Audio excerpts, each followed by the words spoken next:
Hello everyone, Zain with you, and today I'll show you how to get Instagram Doodle in chat feature.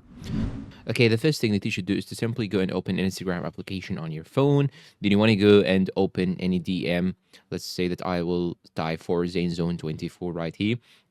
Now, in order to send a doodle, you just have to click on this sticker icon on the bottom right side.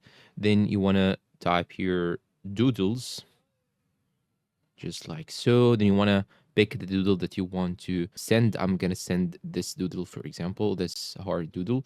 Now, let's say that you want to create your own doodle. In order to do so, you just have to go back, just like so. Then you want to go and click on the plus icon on the bottom right side. Then you want to click on draw. Now we can draw your own doodle.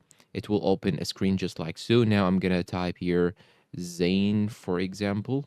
Then if you want to send it, you can simply click on this send icon on the bottom right side. You can also choose a different color. Let's say this one here, for example. Then if you want to delete your own doodle, you just have to click on it, just hold on it like so, or simply click on this eraser tool on the top right side and erase it like so, or hold on it and you will be able to delete it if you want to delete it. And now I'm going to click on send. And here, as you can see, it was sent to this friend right here. And that's all for today's video. If you find it helpful, please support us with like, subscribe, comment, share. Thank you for watching and goodbye.